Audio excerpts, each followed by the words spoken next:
హరి ఓం శ్రీ గురుభ్యో నమ. మన సనాతన హిందూ బంధువులందరికీ కూడా స్వాగతం సుస్వాగతం.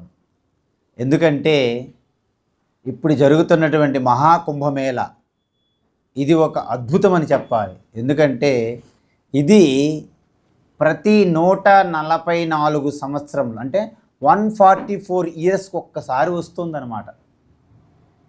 అందువలన కుంభమేళ అంటే ఇవి దగ్గరగా మన పౌరాణిక పరంగా చెప్పవచ్చును, అదేవిధంగా మన లౌకికమైనటువంటి వ్యావహారికంగా కూడా దీని యొక్క ప్రాముఖ్యత గురించి చెప్పవచ్చును. అదేవిధంగా దీని వెనుక దాగి ఉన్నటువంటి రహస్యమైనటువంటి ఆధ్యాత్మికత అంటే ఒక స్పిరిచువల్ లైఫ్ ఎలా ముడిపడి ఉన్నది మహాకుంభమేళకి అనే దృష్టికోణంలో మనము చూడవచ్చును.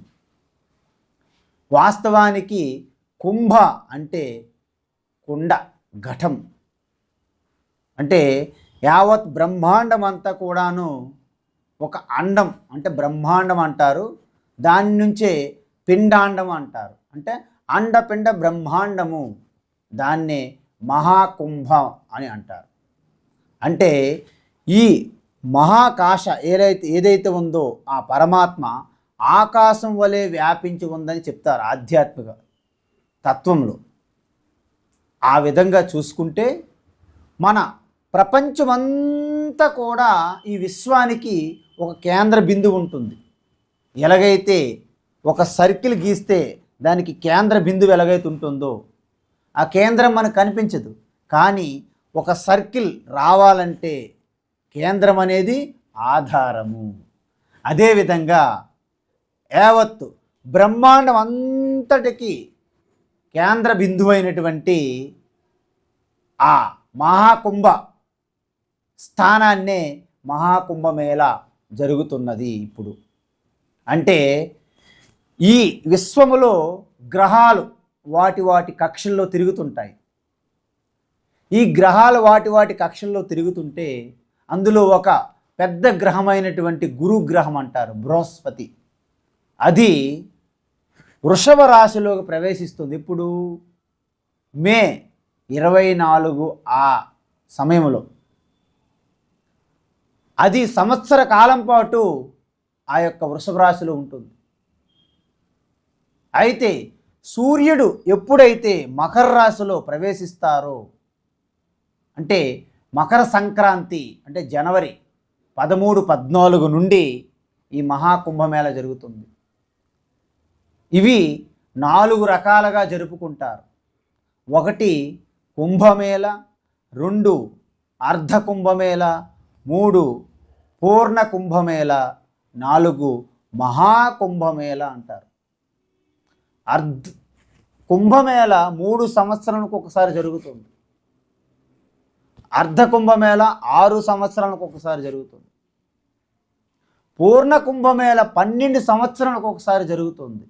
అంటే 12 సంవత్సరాలకు ఒకసారి జరిగే ఆ పూర్ణ కుంభమేళ అలాంటివి 12 అంటే 11 దాటి 12వది వచ్చినప్పుడు మహాకుంభమేళ అంటారు. అది 144 సంవత్సరాలకు ఒకసారి వస్తుందన్నమాట.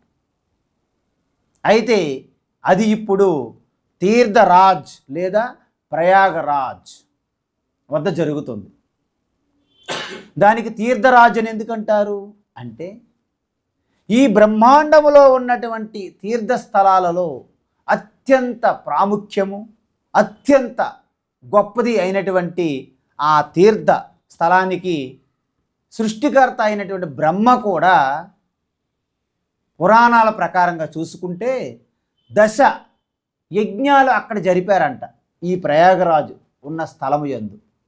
అందుకే ఎప్పటికి కూడా 10 అశ్వమేధ ఘాట్, 10 అశ్వమేధ యాగ ఘాట్ అనేది ఉన్నది అక్కడ ప్రయాగరాజులో.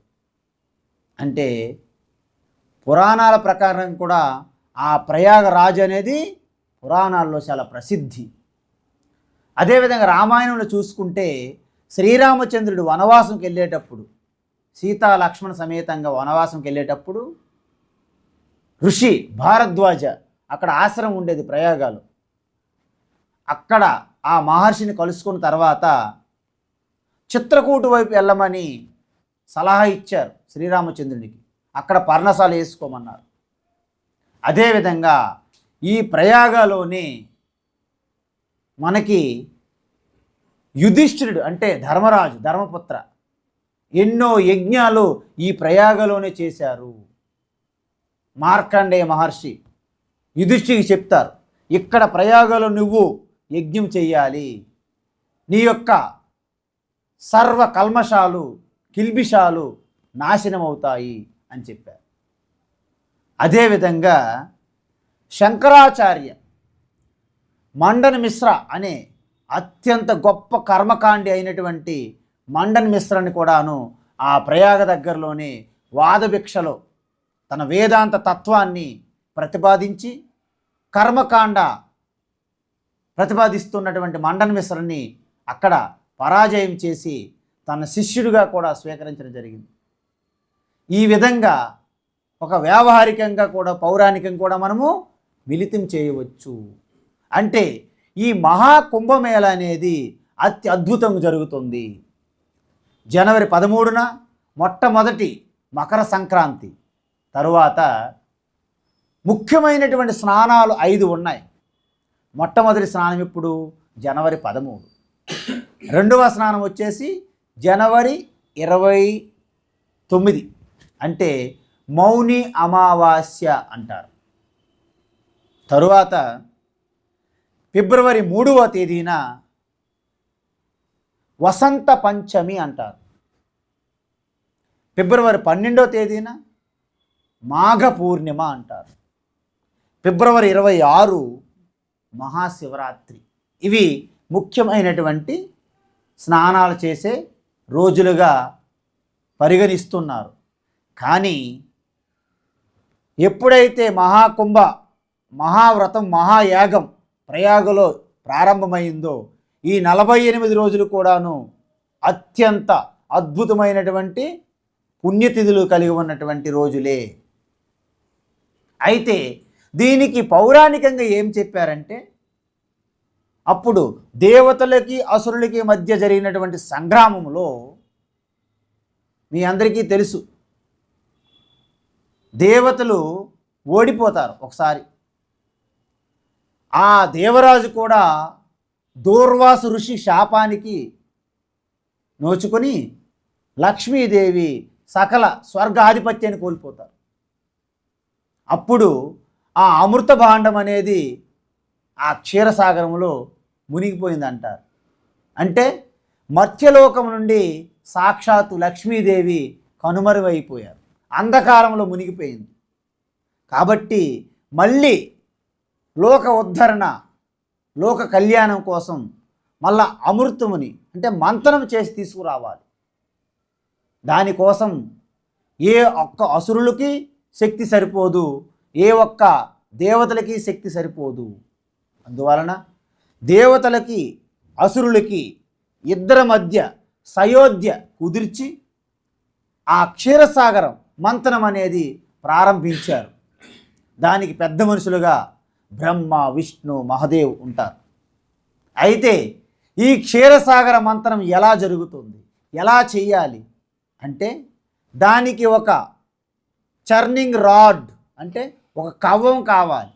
ఏంటది? అది మందర పర్వతం. మరి దాన్ని తిప్పడానికి ఒక తాడు కావాలి. ఆ రోప్ ఏంటది? వాసుకి అంటే పరమశివ ఆ మెడలో ఉన్నటువంటి వాసుకిని తాడుగా వాడుతారు. అదేవిధంగా ఆ యొక్క మందర పర్వతం పెడితే దానికి ఆధారం ఎక్కడ ఉంటుంది? కూర్మావతారంగా సాక్షాత్తు శ్రీమన్నారాయణే కూర్మావతారంగా ఉండాలి. ఈ విధంగా దేవతలు అసురులు ఆ యొక్క సముద్ర మంతనం జరిపినప్పుడు మొట్టమొదటిసారిగా ఆలాహలం అంటే విషం వచ్చింది. ఆ విషము ఈ సృష్టిలో పడితే సర్వలోకాలు హరించిపోతాయి. కాబట్టి దాన్ని తాగడానికి ఎవరు తాగుతారు? ఆ విషాన్ని సాక్షాత్ మహాదేవ్ ఆ విషాన్ని తాగుతారనమాట. అయితే అక్కడ ఆదిశక్తి పరాశక్తి విషాన్ని లోపలికి వెళ్ళనీయకుండా ఇక్కడ ఆపడం వలన నీలకంఠుడిగా ప్రసిద్ధికి ఎక్కారు. ఈ విధంగా తరువాత ఎప్పుడైతే విషం తరువాత కల్పవృక్షము, కామధేనువు, అప్సరసలు, ఐరావతము, ఉచ్చైశ్రవము ఇలాంటివి ఎన్నో వస్తాయి. వాటన్నింటి తరువాత లక్ష్మీదేవి వస్తుంది. ఎప్పుడైతే లక్ష్మీదేవి వస్తుందో యావత్ ముల్లోకాలన్నీ కూడాను ఐశ్వర్యంతో మళ్ళీ పూర్వవైభవాన్ని పొందుతాయన్నమాట. ఆఖరుగా ఆ యొక్క ధన్వంతరి భగవాన్ అమృత భాండాన్ని పట్టుకొని వస్తారన్నమాట. ఆ మంతనం నుండి ఆ అమృతం కోసము దేవతలు దానవులు పోటీ పడుతుంటే అప్పుడు జగన్మోహిని అవతారంగా వాళ్ళకు సెటిల్ చేసి అమృతాన్ని నేను పంచిపెడతాను అని ముందుకు వస్తుంది. అయితే దొంగచాటుగా రాహు కేతువులు అనేవాళ్ళు రూపం మార్చి దేవతల వైపున వరుసలో నిలబడి అమృతాన్ని తీసుకోవడానికి ప్రయత్నించేటప్పుడు సూర్యచంద్రులు వారిని గుర్తిస్తారు. అందువలన ఆ యొక్క విష్ణు కోపోద్రుక్తులై సుదర్శనతో వాళ్ళ శిరస్సు ఖండిస్తారు. అప్పటికే అమృతాన్ని పానం చేసినటువంటి రాహుకేతువులకి నవగ్రహాల్లో కూడా స్థానం లభించింది. ఈ విధంగా మనకొచ్చినటువంటి ఛాయాగ్రహాలు ఏర్పడ్డాయి. అందువలనే మనకి గ్రహణాలు కూడా వస్తున్నాయి. ఇది అంతా కూడా పౌరాణికమైనటువంటి స్టోరీ. అయితే ఈ సముద్ర మంథనం ద్వారా వచ్చినటువంటి అమృతం ఏదైతే ఉందో 4 ప్రదేశాల వద్ద పడింది. ఏంటి ఆ ప్రదేశాలు? 1 ప్రయాగరాజ్, 2 హరిద్వార్, 3 ఉజ్జయిన్, 4 నాసిక్, త్రయంబకేశ్వర్. ఈ 4 తీర్థస్థలాలలో కూడాను ఈ అమృతం పడిందనే ఒక ఆనవాలు ఉండడం వలన ఈ 4 క్షేత్రాలు కూడాను మహాకుంభమేళాలు, అంటే కుంభమేళ, అర్ధ కుంభమేళ, పూర్ణ కుంభమేళ, మహాకుంభమేళ జరగడానికి ఇది ఎన్నో వేల సంవత్సరం నుంచి కూడా కొనసాగుతుంది. ఈ ఆచారము, వ్యవహారము, సంప్రదాయము మన భారతీయ సనాతన ధర్మ సంస్కృతి. అయితే ఈరోజు ఏదైతే మహాకుంభమేళ జరుగుతుందో ప్రపంచము యొక్క ఆధ్యాత్మిక శక్తి అంతా కూడా ఒక్క దగ్గర కేంద్రీకృతం అవుతుంది. ఎందుకు? ఈ విశ్వానికి కూడా కేంద్ర బిందువైనటువంటి సెంటర్ అది ప్రయాగరాజ్ వద్దకి గుర్తింపబడుతుందన్నమాట ఈ సమయంలో, ఈ 48 రోజుల్లో.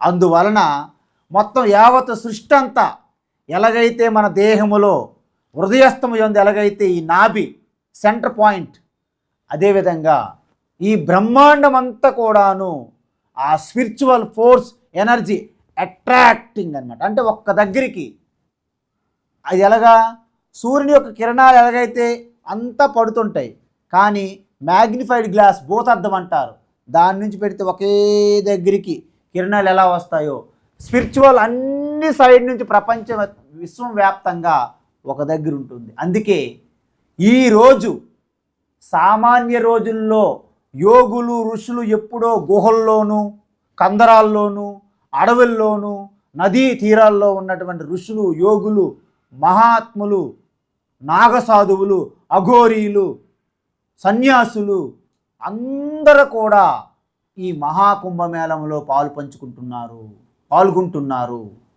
వారి యొక్క సాధన తపస్సు అంతా కూడాను కాసేపు విరమించి లోక కళ్యాణం కోసము, ప్రపంచంలో ప్రతి ఒక్కరికి మంగళకరం కావడానికి, ఆశీర్వాదం అందించడానికి వారందరూ కూడాను ఈ మహాకుంభమేళలో పాల్గొంటున్నారు. ఎందుకంటే హరిద్వార్లో ఉన్నటువంటి ఈ క్షేత్రానికి సాక్షాత్తు గంగా నది తీరము. అలహాబాదు అంటే ఒకప్పుడు ఇది అలహాబాద్ ఎందుకు అయ్యింది? ఈ క్షేత్రము బ్రహ్మాజీ సాక్షాత్తు ప్రయాగరాజు వద్ద యజ్ఞాలు చేసి ఈ సృష్టి రచన చేశారని చెప్తారు పురాణాల్లో. ఆ తరువాత ప్రయాగరాజు యొక్క ప్రతిష్ఠిత ధర్మరాజు, శ్రీరామచంద్రుడు, శంకరాచార్య ఇలా ఎంతోమంది ఆ క్షేత్రం యొక్క గొప్పతనం చెప్తారు. సర్వక్షేత్రాల కల్లా తీర్థరాజ్ ప్రయాగరాజ్ చాలా గొప్ప పవిత్రమైనది, గొప్పది. అందువలన అక్బర్ కూడా ఆ ప్రయాగరాజ్ అనే పేరు ప్లేస్లో అలహాబాద్ అని పేరు పెట్టాడనమాట. ఎందుకు? మన యొక్క తీర్థం, మన యొక్క ఆధ్యాత్మికమైనటువంటి కేంద్రానికి ఆ పేరు మార్చేశారనమాట. ఆ తర్వాత అది అలహాబాదుగా మారింది. అయితే మన అదృష్టం, యశస్వి ముఖ్యమంత్రి ఉత్తరప్రదేశ్ యోగి ఆదిత్యనాథ్ వారి యొక్క ఆలోచనతో మళ్ళీ అలహాబాద్ నుండి మళ్ళా తీర్థరాజ్ ప్రయాగరాజుగా మళ్ళీ పేరు మార్చడం జరిగింది. అందువలన ఈరోజు పూర్వ వైభవాన్ని పొందినటువంటి ఆ ప్రయాగరాజ్ మహాకుంభమేళా చూస్తే ప్రపంచవ్యాప్తంగా ఎటువంటి పంత్, సంప్రదాయ, కులం, భాష, ప్రాంతం, దేశం, మతం అన్నీ విడిచిపెట్టి మహాకుంభమేళాలో పాల్గొనడానికి ప్రపంచవ్యాప్తంగా వస్తున్నారన్నమాట. దగ్గర 40 నుండి 45 కోట్ల ప్రజలు ఈరోజు కుంభమేళాల్లో పాల్గొంటున్నారు. ఒక్కరోజు స్నానంలోనే దగ్గర 1.5 కోటి అంటే 1,50,00,000 వరకు ప్రజలు ఆ స్నానఘాట్లో స్నానం చేశారు, పవిత్ర స్నానం. అంటే ఇది భూమి మీద జరిగినటువంటి ఒక గొప్ప గ్యాదరింగ్ అనమాట. ఇంతకంటే పెద్ద గ్యాదరింగ్ నా భూమండలం మీద లేదు, నా భూతో నా భవిష్యత్. ఎందుకంటే ఒక భూమండలం మీద ఇంత పెద్ద 40 కోట్ల మంది గ్యాదరింగ్ అవ్వడం అనేది ఇంకా అది అసాధ్యం. అది కేవలము ఒక భారతీయ సనాతన ధర్మానికే చెల్లుతుంది. ఎందుకంటే 1,00,000 మందిని కంట్రోల్ చేయాలంటేనే ఎంతో కష్టమైనటువంటి పని. ఈరోజు 40 కోట్ల మంది ఈ మహాకుంభమేళలో పాల్గొని ఎంత దేదీప్యమానంగా దిగ్విజయంగా ఈ కుంభమేళ జరుగుతుందంటే అదంతా ఈశ్వరుని యొక్క శక్తి ప్రకటన అవ్వడం అన్నమాట. అందువలన మనం ఆధ్యాత్మికంగా చూసుకుంటే ఏదైతే దేవాసురుల సంగ్రహం అని చెప్పామో మనలోనే ఆసురిక సంపత్తి, దైవీ సంపత్తి ఉంటాయి. ఆ రెండింటి మధ్య ఎప్పుడు నిత్యమో ఆ యొక్క క్షీరసాగర మంతనం అనేది జరుగుతుంది.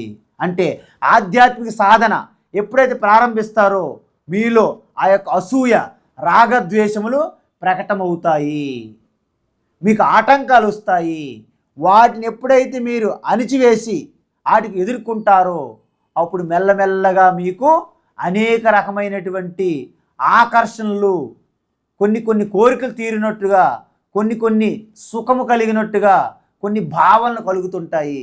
అంటే కల్పవృక్షము, కామధేనువు, అప్సరసలు ఇలాంటివన్నీ వస్తుంటాయి అన్నమాట. ఐరావతం లాంటివి మన తపస్సులో. వాటన్నింటి మీద కూడా మీరు ఆసక్తి లేకుండా మళ్ళీ ప్రయత్నం అనేది ఆధ్యాత్మిక తపస్సు చేస్తుంటే చివరికి ఆత్మస్వరూపనిష్ట, అమృతత్వం అనేది మీ సొంతంగా మీ అనుభూతికి వస్తుంది. ఇది ఆధ్యాత్మిక దృష్టి. అదేవిధంగా అలహాబాద్ ప్రయాగరాజులో 3 సంగమం అంటే నదులు ఏంటవి? 1 గంగా, 2 యమున, 3 సరస్వతి. గంగా, యమున. గంగా నది జ్ఞానానికి ప్రతీక, సరస్వతి భక్తికి ప్రతీక.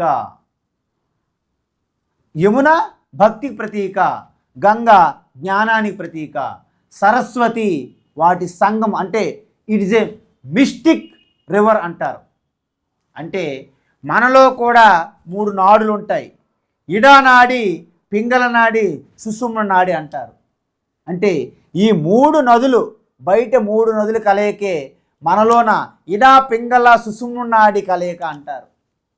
అంటే ఇప్పుడు బయట జరుగుతున్నటువంటి మహాకుంభమేళ అనేది మనలోనే ఉన్నది. ఎలా? ఈ జీవ వ్యక్తి అనే కుంభం పరమాత్మని మహాకుంభములో కలిసినప్పుడే ఇది మహాకుంభమేళ అంటారు. మేళ అంటేనే ఒక సమూహం, గ్యాదరింగ్, సంగమం. ఈ సంగమం అనేది అద్భుతమైనటువంటి ఆధ్యాత్మికమైనటువంటి ఒక గొప్ప తపస్సుకి ఒక సమయం అన్నమాట.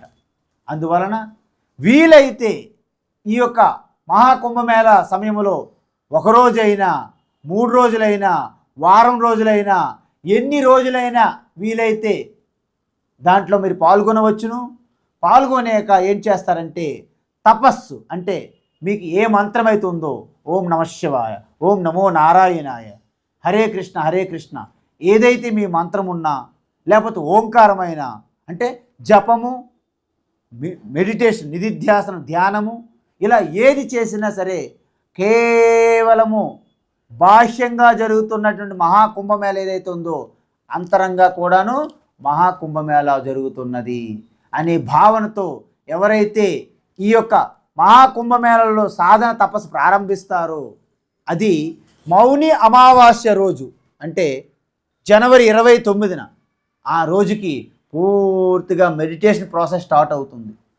అక్కడ నుండి మీరు పూర్తిగా ఫిబ్రవరి 26వ తేదీ వరకు మహాశివరాత్రి, అంటే సాక్షాత్తు చిదానంద రూప శివోహం శివోహం, అంటే జనవరి 13న ప్రారంభించి, అంటే కర్మయోగము, చారిటీసు, దాన ధర్మములు ప్రారంభించి ఆ మహాకుంభ మేళ అంటే ప్రయాగరాజ్ దగ్గర అలాంటి దాన ధర్మములు ఆ తపస్సు ప్రారంభించి మౌని అమావాస్య రోజున మౌనంతో ఆ వ్రతంలో పాల్గొని మెడిటేషన్తో అంటే అంతర్ముఖంగా ఉంటే అది మహాశివరాత్రి రోజు పూర్తిగా ఆత్మనిష్టలోకి వెళ్ళడం అన్నమాట. ఇది మహాకుంభమేళ యొక్క అసలైనటువంటి అంతరార్థం. కాబట్టి వ్యావహారికంగా మనకు పొందే లాభం ఏమిటి అంటే, ఎప్పుడైతే భారతదేశంలో ఈ మహాకుంభమేళ నా భూతో నా భవిష్యతి 144 సంవత్సరాలకు ఒకసారి జరుగుతున్నటువంటి ఈ మహాకుంభమేళ ప్రపంచవ్యాప్తంగా ఒక సూచన ఇస్తున్నాం. ప్రపంచమంతా వసుదైవ కుటుంబకం, భారతదేశం అనేది మాతృస్థానం. ప్రపంచానికి ఒక శక్తి, ఒక భక్తి, ఒక యుక్తి, ఒక సామర్థ్యాన్ని మనం తెలియజేస్తున్నాం. సనాతన ధర్మం యొక్క శక్తిని ప్రతి ఒక్కరూ సనాతన ధర్మంలో పాల్గొనవచ్చును, సనాతన ధర్మం గురించి తెలుసుకోవచ్చును, సనాతన ధర్మంలో జీవించవచ్చును. సనాతన ధర్మం ఎటువంటి కండిషన్స్, ఎటువంటి శిక్షలు విధించదనమాట.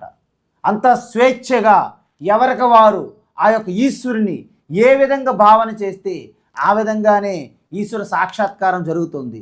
ఏ యథా మాం ప్రపద్యంతే స్థాం తథైవ భజామ్యహం మమ వర్త్మాను వర్తంతే మనుష్య పార్థ సర్వశః అన్నట్లుగా యద్భావం తద్భవతి.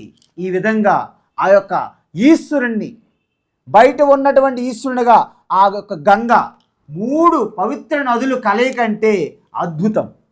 అదేవిధంగా ఎంతోమంది ఋషులు, యోగులు, నాగసాధువులు, అఘోరీలు, మహాత్ములు, మహంతులు, మండలేశ్వరులు, పీఠాధిపతులు, మఠాధిపతులు, సాధులు, సన్యాసులు, యతీశ్వరులు, భక్తులు అందరూ కూడా ఒక్క దగ్గర గ్యాదర్ అయితే ఆ యొక్క భక్తి వైబ్రేషన్స్, ఆ జ్ఞాన తపస్సు వైబ్రేషన్స్ ఈ ప్రపంచానికే ఒక ప్రేమ, ఒక శాంతి అనేది వ్యాపింపజేస్తున్నది.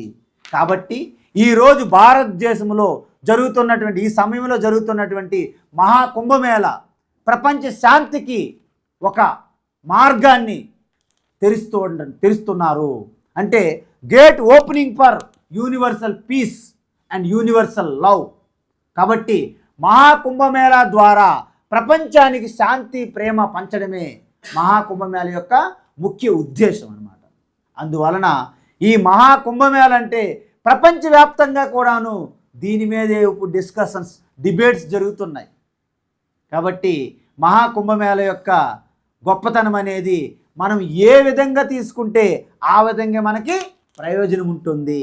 మీరు వ్యావహారికంగా, శారీరకంగా తీసుకుంటే శారీరకంగా ప్రయోజనం ఉంటుంది, మానసిక తపస్సుగా తీసుకుంటే మానసిక వికాసం జరుగుతుంది, ఆధ్యాత్మికంగా మీరు తీసుకుంటే ఆధ్యాత్మిక వృద్ధి జరిగి మోక్షానికి చేరుకోవచ్చు. కాబట్టి ఈరోజు జరిగే మహాకుంభమేళ అనేది మళ్ళీ వచ్చే మహాకుంభమేళకి ఇప్పుడున్నవారు ఎవరూ ఉండరు. ఎందుకంటే మరి 144 సంవత్సరాల టైం పడుతుంది. కాబట్టి ఇప్పుడు ఈ మహాకుంభమేళ సమయంలో మనం శరీరంగా ఉండడం అనేది మన యొక్క సద్భాగ్యం, మహద్భాగ్యం, అద్భుతం, అనిర్వచనీయం. కాబట్టి మీరందరూ కూడాను ఈ మహాకుంభమేళాలో సమయంలో మీరు స్నానం చేసిన ఆ యొక్క తీర్థస్థలానికి వెళ్ళి వచ్చినా ఒకవేళ వెళ్ళకపోయినప్పటికీ మీరు మానసికంగా కూడాను ఆ మహాకుంభమేళ ప్రయాగ్రాజ్ మహాకుంభమేళ యొక్క ఈ స్నాన చేసే తేదీలు ఉన్నాయి, తిథులు ఉన్నాయి, వాటిని మీరు స్మరించుకోండి. కుంభమేళ అయిన తర్వాత కూడా మీరు ప్రయాగరాజ్ దర్శించవచ్చును. అప్పుడు కూడా మీ తపస్సు చేయవచ్చును. ఎందుకంటే ఈ మహాకుంభమేళ తర్వాత కూడా 144 సంవత్సరాల వరకు ఈ తపశ్శక్తి అలా వ్యాపించి ఉంటుంది. ఎందుకంటే ఒక్కసారి ఆధ్యాత్మిక సంస్కార వాసనలు అవి ఎప్పుడు నాశనం కావు. అలాంటిది ఎప్పుడు కూడా సమాజంలో కనిపించినటువంటి అఘోరీలు, నాగసాధులు, మహాత్ములు, ఋషులు, యోగులు ఈరోజు ఈ మహాకుంభమేళలో దర్శనమిస్తారు. వారు కేవలం ప్రయాగరాజ్కే పరిమితం కాదు, యావత్ ప్రపంచానికి కూడా ఆశీర్వాదం ఇస్తారనమాట. కాబట్టి మహాకుంభమేళ ఇది ఒక అద్భుతము. దీని గురించి చెప్పడం ఎంత చెప్పినా తక్కువే. హరి ఓం.